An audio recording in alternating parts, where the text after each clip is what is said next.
disturbance. I'm gonna go check it out. We request that everybody stays calm at the current moment. Who are you people? I want a coffee! You are now tuned in. 5, 4, 3, 2, 1. Where love and life come together. From the Spacebird Media Studios, it's Roxanne and Ace Unlimited. Hey, welcome back. We're Roxanne and Ace Unlimited, officially into February. Thank you so much for being a part of the show. Of course, if you are subscribing wherever you're listening right now, definitely, we thank you. But also, if you haven't yet, and this is your first show with us, welcome. Make sure you subscribe so you don't miss future episodes. How's your week been? Absolutely great. How about you, bud? Well, I mean, outside of all the local rain that we've been dealing with, it's been crazy, like busy. But a little piece of my childhood died this week when Cindy Williams passed, because I was the biggest, and still am, the biggest Laverne and Shirley, Happy Days, like American Graffiti, like all the stuff. Shamazel. Right. Which I didn't learn until this week what that even meant, because I had to Google it, because I'm like, after all these years, I should know, in my 50s, what my favorite, TV shows are throwing at me. But I mean, that show, I was in fact, like, I wanted to be Fonzie as a kid. And so like his connection with that cast and how it was a spinoff, and became successful. I'll never forget the Beatles when they moved to California and they had the Beatles that they would kiss their faces as they were running out the door to go to work every day. I just thought that was great. Those are the things that are impressionable on a little 6-year-old me, Well, and we watch Speed Racer. We have that in common, and very few people will even know what that cartoon is. Yep.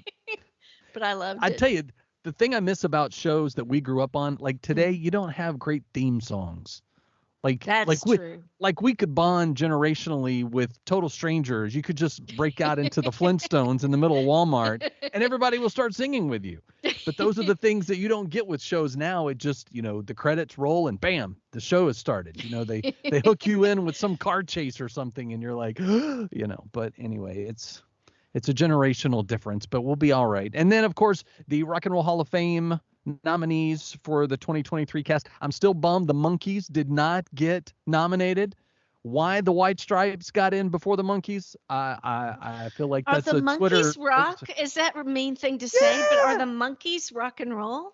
They were the original music video. Before there was an MTV, you had them running around their apartment with, hey, we're the Monkees. So it's been a very emotional week, needless to say. I'm so sorry. I digress. I have a hot date with my wife tomorrow night going on, so I can't complain. So you're in a really happy space, and I like the new sweater. That's Thank quite you very lovely. Much. It's amazing what you can order that comes to your house. You're like, okay, I'm going to give this a shot. And, because everyone else was doing, I was like, all right, let's find the bro box. Where's the bro box? And so the sweater is the first of that. That's fancy when they pick out your clothes for you when they come to the door. My wife's going to be mad that I let a total stranger dress me, but I won't let her dress me. So we might be in therapy soon. Pray for us. Some signs that we are growing closer to Christ. I know we all want that, but some of the signs aren't so fun. And we'll start with the number one sign, being persecuted for the gospel. I used to hear people talk about, well, it's the devil's man. And I think, well, everything can't be the devil. But when he is prowling around trying to cause trouble right as you're trying to do something. Even with this little podcast, he doesn't want it to happen. And I'm talking about the enemy. Yeah.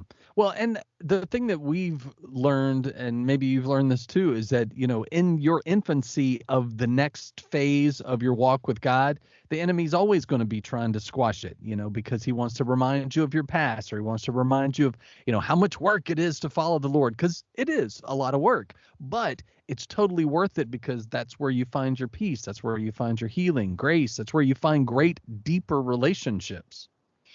Another sign is being more sensitive to sin. And I remember at first it would be like, I would just feel terrible. And I wasn't really entirely sure why. And then after some study, learning that we grieve the Holy Spirit. It's like making the Lord sad when you're in the middle of sin. And why is that? It's not to be full up with rules. And when you don't do the rules, it's all over. It's to be more Christ-like does make life better. And it's Yeah. harder to do that when you're in the middle of sin. Well, and as a musician, I kind of equate as we grow in Christ the same way that a musician learns how to play an instrument, and with each level that the more they practice, the better they get. And then one day they're just a prolific, guitarist or drummer or singer or whatever. And that's the same thing with your walk with God. You'll never fully, truly understand everything about him, but the closer you get to Jesus, you want to be closer. And the more it makes sense and you see that your heart to serve others and to have empathy for others, that's when you know that Christ has taken over, because the way you used to think is gone. Another yearning is to be with the body of Christ during COVID and Wayne's cancer treatments. If he got COVID, it was going to be very, very bad. And Yeah. so we didn't go to church in person. We watched online. But I'll tell you what, I have a new just vigor about being in the body of Christ, being at church. It's like a yearning. It's like I cannot wait. Mm-hmm. And Amen. I know you're in church more than anybody I know. Yeah, I mean, I'm playing 2 services every Sunday, so, I get my fill. But I know something else that is deep yearning for both of us is the power of dating our spouses. I know that, like, date day is a very real thing in the Richardson household. If anyone follows you on social media, they can't wait for that Roxanne post at the end of the day, or they get up on Sunday morning and see, like 3 adventures in one. How you do it and don't need a nap in the middle of it, I'll never know. I can even bring an outfit and a wig change. It's just a little theatrical. What can I say? This part of my life is such a joy and a delight. We try to do new things and be very deliberate about that and really focus on each other and not allow anything to get in the way of that, to really protect our time, to not just tolerate the person that you've been married to, but to really be so in love with them and to keep that alive. And research shows it's a great thing to do, but you must be deliberate about it. A lot of people have a particular date night that they keep. We try to do Saturdays. Now that our schedules are a little mixed up, date day could be on a Wednesday, but we're deliberate about it. And I know you are as well. Yeah, I mean, ours is because of moving schedules, it doesn't always work that way for a particular day, but we at least try to do one a week, even if it's at home when we know the kids are either going to be with their friends or they're just kind of, they're tweens and teens, so they're kind of in their own world. So sometimes we're home and forget they're even there. But it kind of makes it easy when we're having time together. But like our date tomorrow night, we've already set anniversary/Valentine's date for a week away, and can't wait. It's one of those where when you have something to look forward to in the midst of a busy week, time with your spouse should be somewhere in that mix, even if it's right after dinner and you have a couple hours before bed. But making that time and making the most of it is what really helps you to grow closer. Well, Ace, I am obsessed with TikTok. I really love it. And there is a trend that we must talk about. It's called birthing makeup. It is the new thing where a makeup artist is in the room, and right before a woman gives birth, they wait till they're fully dilated to have fresh makeup done by a professional. Okay. And film it and then show the baby.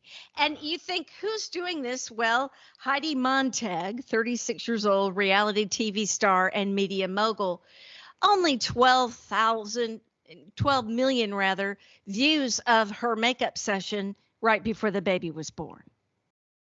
See, I didn't even know that makeup trend, like TikTok was the place to get the trends until there was I don't even know who it was, but my adult daughters were like totally jealous that this one city had a particular influencer there to give tips. And they showed the line on, like, you could watch the live stream and people were around the corner like it was the Batman premiere. It was crazy.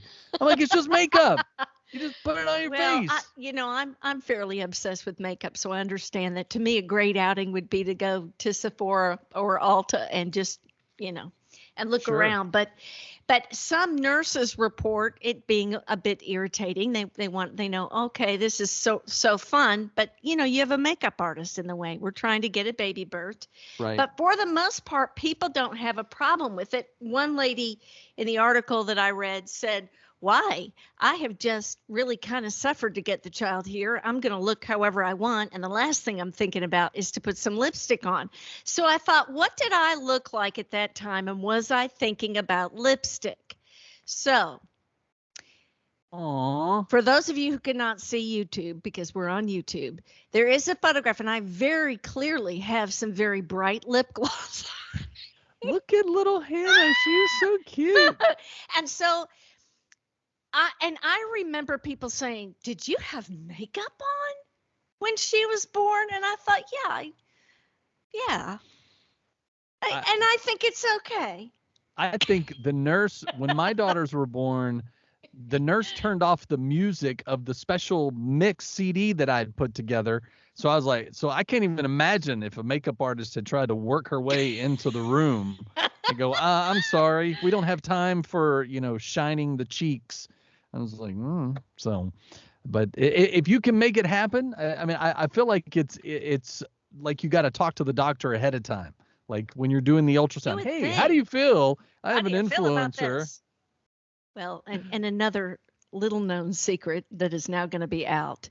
My dad had a little pug, and his pug, Annie, was, well, in the room with us. Let's put it that way. What? So. Man. I know. You had time to sneak in a dog, put on some lipstick, and have a baby? I need a nap just thinking about all those three things. So some tips as to what to do when life seems overwhelming. And I think a lot of us, how are you? Oh, I'm so busy. We all think about how crazy things are right now. A couple of tips about that. Don't worry about what people think of you. Yeah. I will say it is the Gen X way of thinking, but I think it's becoming more and more contagious because of social media, we're constantly putting our opinions and our lifestyles out there, and people immediately want to judge every little thing that we're doing, whether they're filtering it through faith or just filtering it through fear. Why would you do that, or whatever, or maybe they're jealous because you have the finances to do something that they don't. But if you don't celebrate the adventure of being comfortable in your own skin and then taking time and in the what they call treat yourself, if you don't do that, whether it's makeup and hair, or it's movie and popcorn, or it's a day at the record festival, or whatever, go see your favorite band. People laugh at me because you go to the movies by yourself. I'm like, heck yeah, I go by myself, because sometimes I don't want to argue with other people about what movie are we going to see. I want to go see what I want to see, and I'm unplugging so that I can decompress from the week and then be ready for what the new week's going to bring. Which, by the way, a man named Otto, Tom So Hanks, good. I just wept uncontrollably. So invest in yourself. That's what you're saying. Do the things that bring you joy. I'm going to be going to the Unleash the Power Within conference that Tony Robbins puts on, not in person because he does those in Fiji, but Right. It's an investment in me. I really want to be personally the best I can be. And I really want our business, our home business, to thrive. And I always want to grow and learn. So I'm super excited about that. And I think that's a way to deal with overwhelm, is really invest in you. That helps. Yeah. You're the only person that can define your happiness. In other words, row your own boat. Tackle the hard work first. And this is something you and I have in common. I read a business book called Eat That Frog. It's like, get that big looming thing, tackle it first, Yes. and then do the other things. Yeah. Well, in our house, we've adopted the phrase, current me is taking care of future me. So if it's little things like, prepping the coffee or showering so that the next morning is a much smoother transition, or doing the big thing at work so that when you get in the next day, it's more of a lighter morning. You can talk with your coworkers and, not feel like that you've got to get right in and get right on that big task. But then future you is thanking past you, because you're like, thank you for taking care of me, because I didn't want to do this project or whatever. Because the life-work balance is also the work-work balance. How much do we, when you're waiting on someone else who may be a part of something, you're waiting on their part to get done. well, what can you do in the meantime while you're waiting on those parts? And then it kind of lightens the load a little bit. Things that all great friends do. Just be Ace McKay and it's all solved. That's all I've got to say. I don't know about that. They go deeper. They don't have surface conversations. You know, and when you're sharing, the person is genuinely interested and compassionate and understanding. I think that makes a surface relationship with a friend. Why? Well, and you and I also come from the school of friends who left and friends who thought we were friends, and then they don't stab you just in the back, but in the front and on the side and in your head. I mean, and when you've been through that, you start to learn to treasure who your real friends are. I mean, it's crazy for me to think about having, 2 or 3 really close friends that I've known my whole life, and thinking about all the other friends that I thought were, my besties, but they're gone, or they did something to betray that relationship. But, I heard this week, and I can't remember if it was a pastor, if I was reading it somewhere, but God takes people out of your life because he hears conversations we don't. Ooh. And I was like, that's so good, because we're like, oh, I want to hold on to this person. Let's make amends. No, actually, they're talking about you to other people or to themselves in their own headspace. And God's like, nope, this is toxic.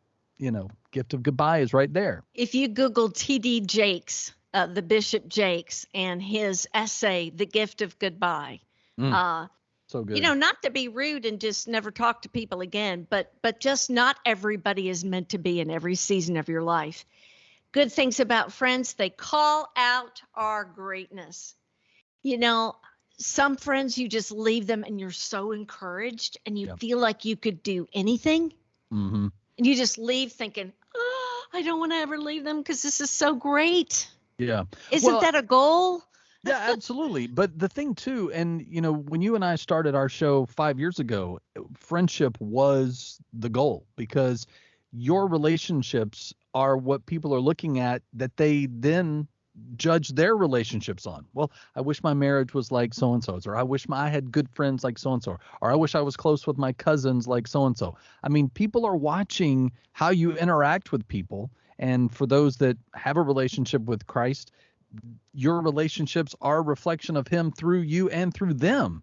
And we actually posted a meme this week that I think easily says the most about the friends I have the deepest connection with. Is I'm thankful for the friends that I have based on music, because music brought me those friends. We have a lasting relationship. Hey, did you hear the new so-and-so album? Or, hey, I just downloaded, check out this song. Like, connections on things of faith, music, food.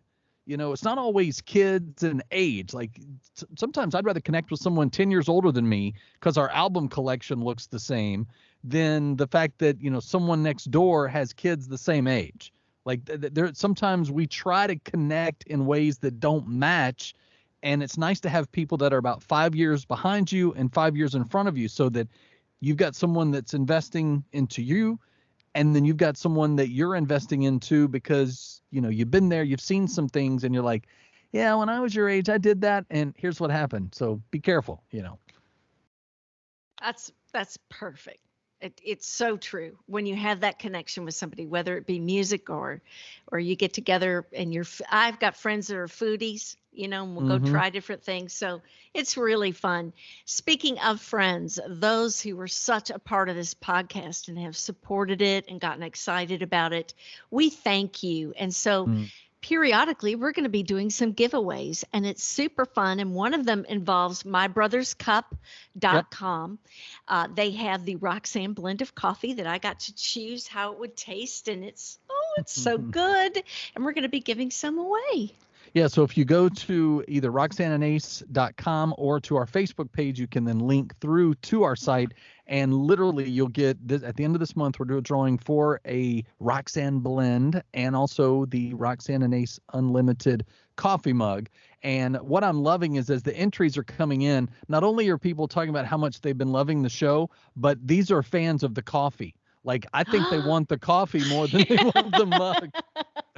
So, people from Clifton to Marie to Stephen to Lisa, Deborah, Cynthia, these are all entries that have given some support, or they've just said, hey, I really want this prize. So they're very transparent in that. So make sure through the month of February that you do go to the website and get involved. You can easily sign in, just email and name so we can contact you at the end of the month. And then also know that if you subscribe to us on any or all platforms, you won't miss future episodes. You can even call in and leave voicemails or text messages through the week at 659-236-1300. That's 659-236-1300. And of course, we thank our friends at My Brother's Cup for being a part of Roxanne and Ace Unlimited. They love us and we love them. All right, one more thing before we go. Eddie Murphy talking about he would do a Shrek and be Donkey again in a heartbeat. He thinks Donkey is so much funnier than Puss in Boots, and that has been nominated for an Academy Award, and he's a little upset because he thinks Donkey is funnier than Puss in Boots. I would totally 100% agree. Absolutely. I love the way he says Donkey. I can't even do it right, but it's Donkey. so fun. It's so Donkey. funny. Well, but here's the thing, and I love this because, when Eddie Murphy started his career, he was very crass and, very, lots of expletives. But as he became a family man, he became more of that family-friendly comedy. So, like, from Daddy Daycare on, he was just in that mode, and he's got like 1 million kids, and so everything now 10. is, and he's in that frame of mind. But it's so like to think about how much he himself has impacted comedians who now are on the more saucy side of comedy. And now I call him like the current day Bill Cosby, because Bill was the family friendly one when Eddie was dirty, and now nobody talks about Bill Cosby except this show. But then Eddie, he's right there on the front of it. So I've always been a fan. So he could reboot. He's doing the next Beverly Hills Cop, which is going to be coming out in like a year or so. So whatever that looks like Eddie Murphy could be on the screen. I'm coming. I got my popcorn. I'm coming. It's going to be good. Hey, we're Roxanne and Ace Unlimited, as we love each and every week to bring you special stories and testimonies, people being very transparent. When you're asked to be on this show, Roxanne, you guarantee you're going to have to spill your guts just a little bit. Absolutely. And the following guest isn't shy about that. I have just been watching her journey in absolute awe. She lost her husband 8 months ago. Long-term marriage, just so in love, like teenagers. And you watch it on Facebook. You watch somebody's life on Facebook and you think, oh, they have it made. Everything's perfect. Their kids are adorable. They're so in love. And you know what? The big C word arrived, that big C word, the big cancer word that we don't want to ever have to face. And then they went into a battle. And how she has handled this is an inspiration. And I just wanted to talk to her about her journey. So we welcome to the show the incredible Sherry Dorset. Hi there. Hey there. Hi, it's good to be with you guys. So Sherry, just start from the beginning of the love story. We want to be caught up on just where your heart was when you saw him, when you fell for him, the way he looked at you, all that good stuff. A long time. We actually met when we were 12 years old. In sixth grade in school, I had moved, and back then, he was just this cute little chunky-faced kid, that blew chocolate milk out of his nose. And as all good boys do. So it wasn't like love at first sight or anything, but we were friends, and we started dating our senior year of high school. We got married when we were 21, started a family.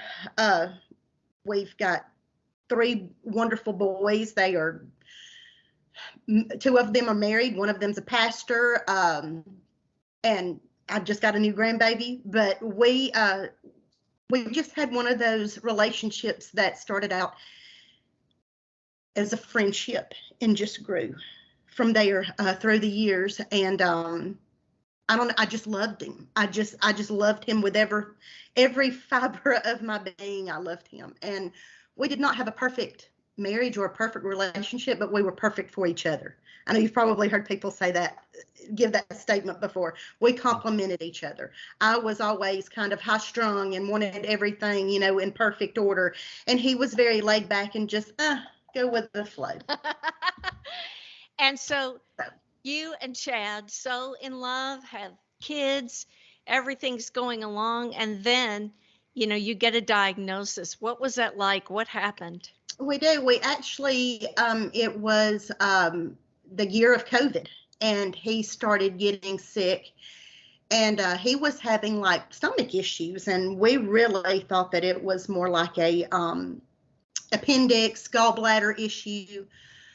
Took him to the doctor and went to the emergency room, and they called me back and said, he does have some diverticulitis, but we've also found a mass on his kidney, and we need to find out what that is.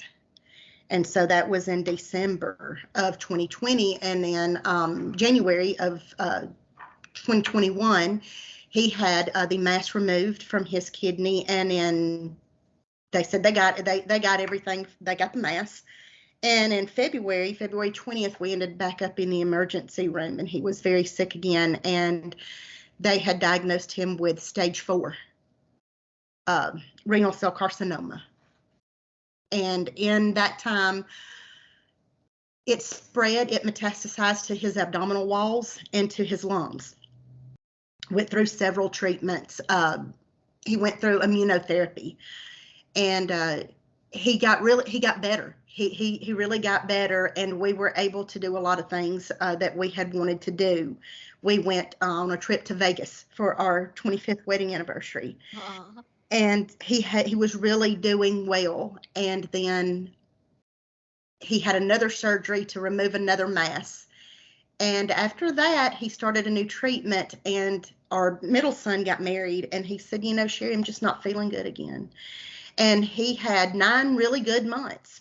And he said, I'm healed. I am absolutely healed. God has healed me of this. And we were walking in that healing. Both of us were.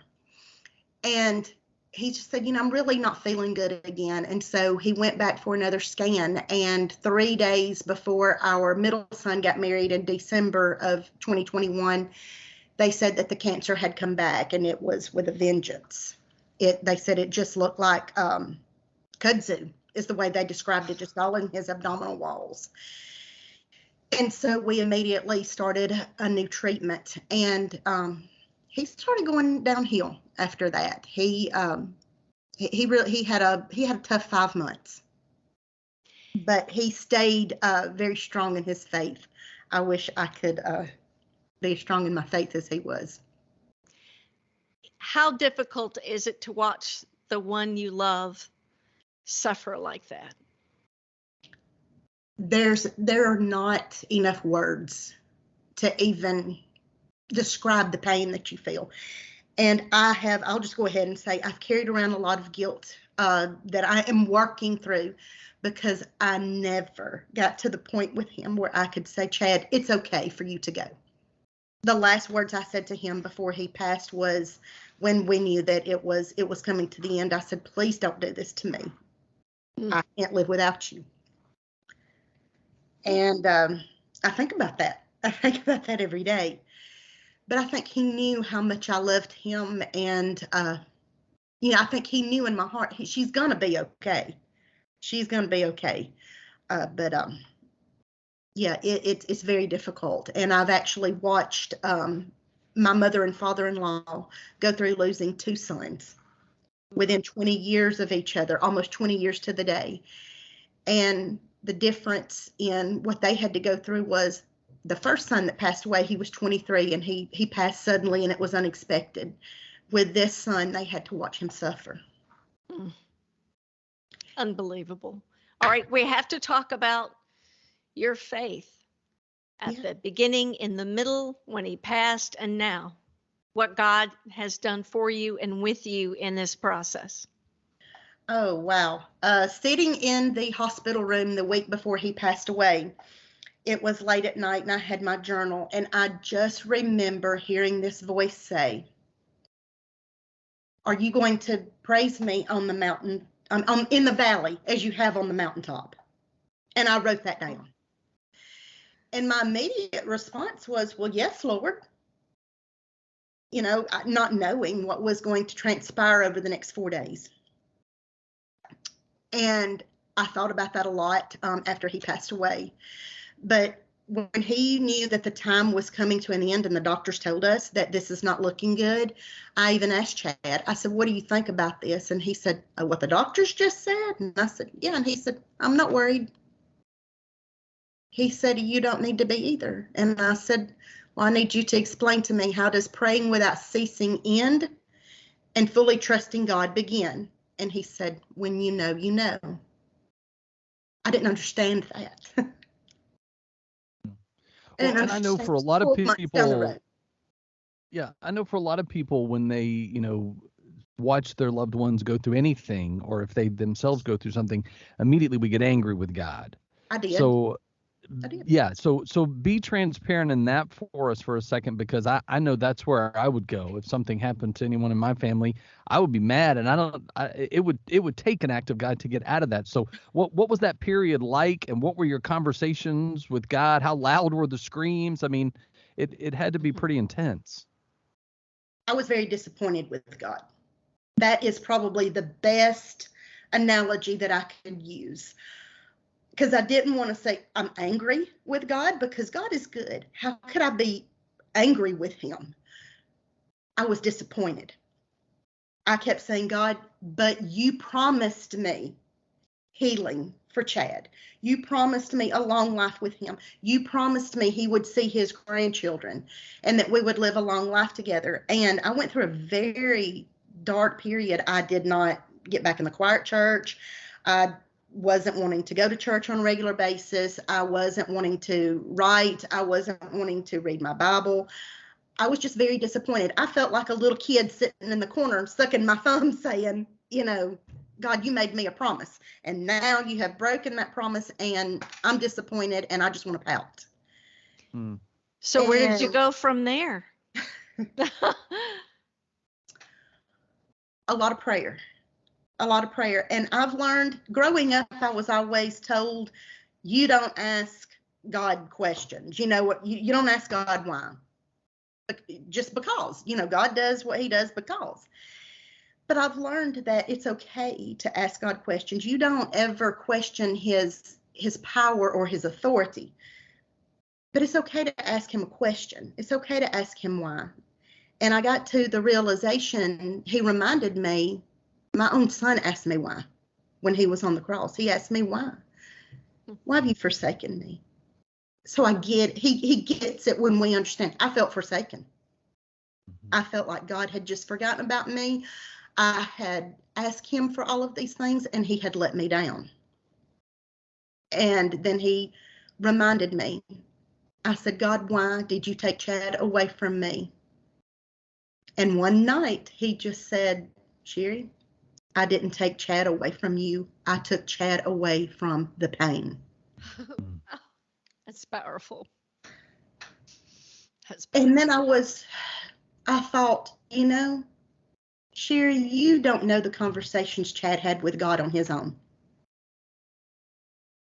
Why would God honor me begging him, and pray, please, God, don't let him die. Don't let him leave me. Chad could have been there saying, hey, I'm ready. I've lived a good life.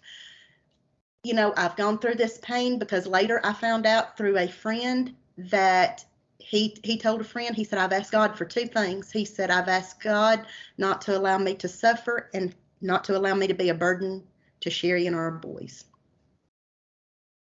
And God honored his prayer. Sherry, what were your conversations with the kids like?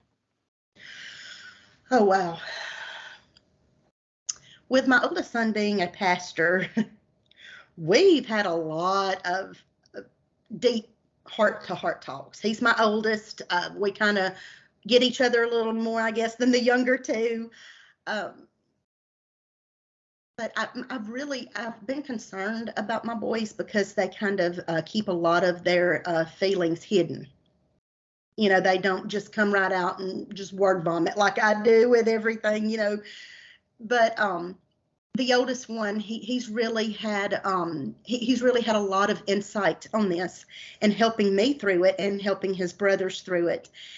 And we've all had some very, deep conversations of, do you miss your dad? What is, things that you've learned from your dad, or, were there things that conversations you wish you would have had? And actually my middle son, he called me a couple of weeks ago and he said, my first year of marriage was my dad getting sicker and dying. Ooh. He said, there was so much more I needed to ask him and learn from him. And he said, I don't have that anymore.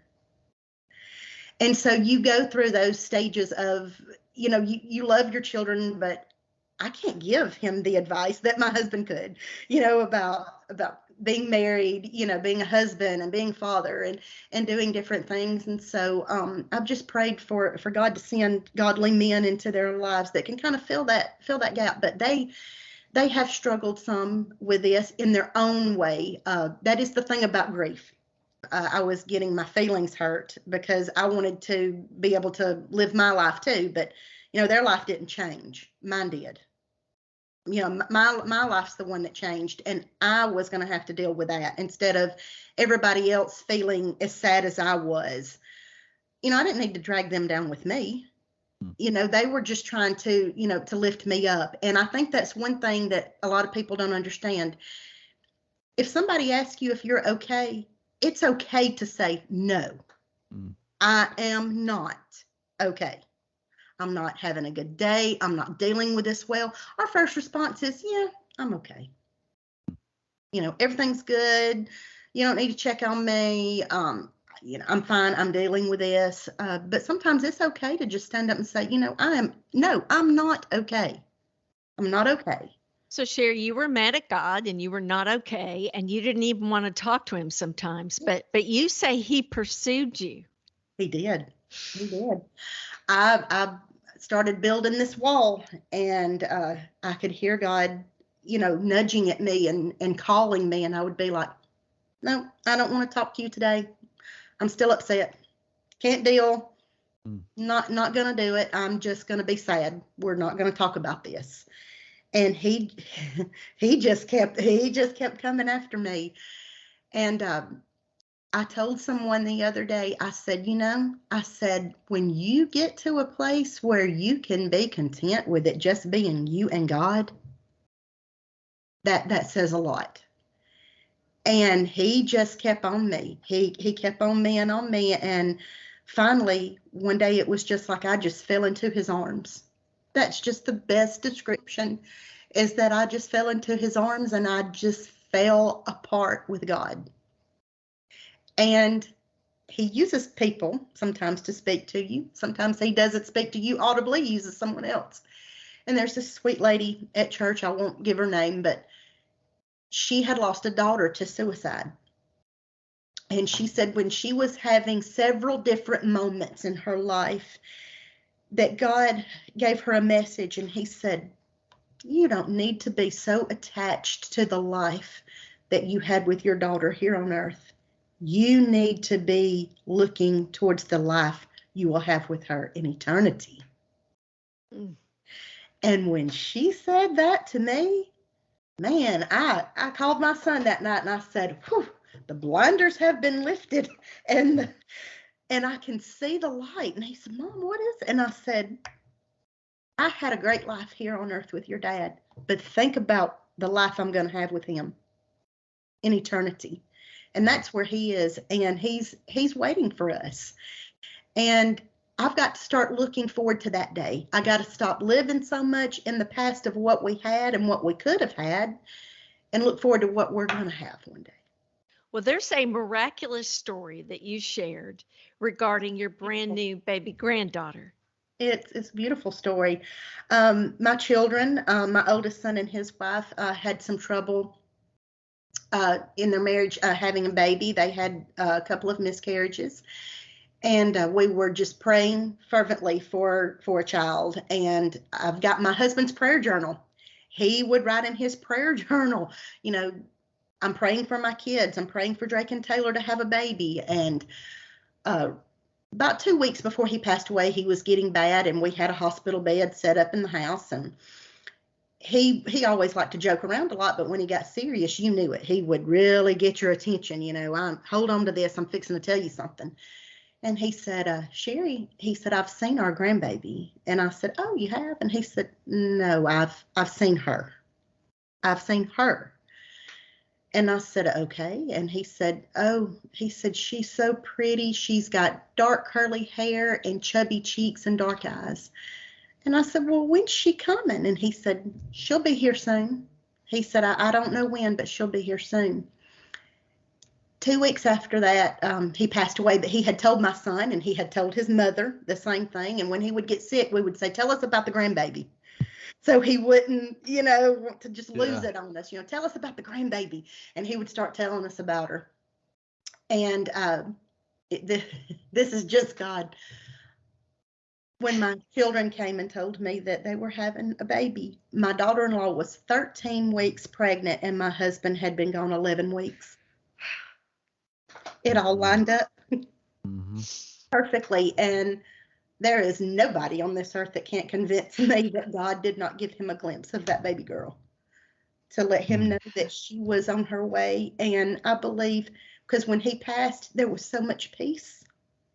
There was just so much peace. He actually looked like he was smiling when he passed. And I truly believe that God gave him a glimpse of that to say, that baby's coming. Your wife and your kids are going to be fine. It's okay to let go. And Sherry, your words I know are helping those that are grieving, but I know as anyone that wants to help someone who's going through grief of passing or any kind of anything, what can we as believers or as our community rally around someone when they go through that?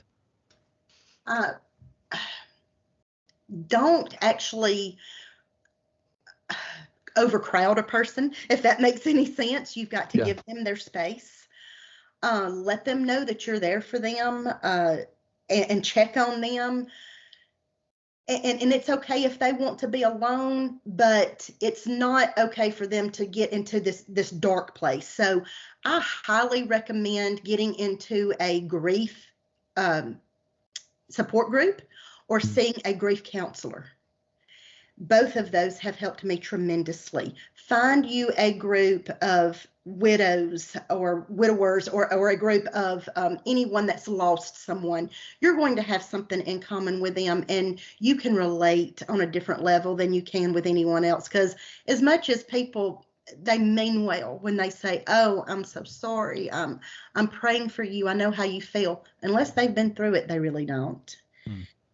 And just to know that you've got people on your side that actually know how you feel, and they can just give you a hug. And those tears that you're crying and that they're crying is just so real, because you've both gone through the same emotions and feelings with experiencing this loss, and just wanting to understand and wanting answers to questions that you may never get this side of heaven.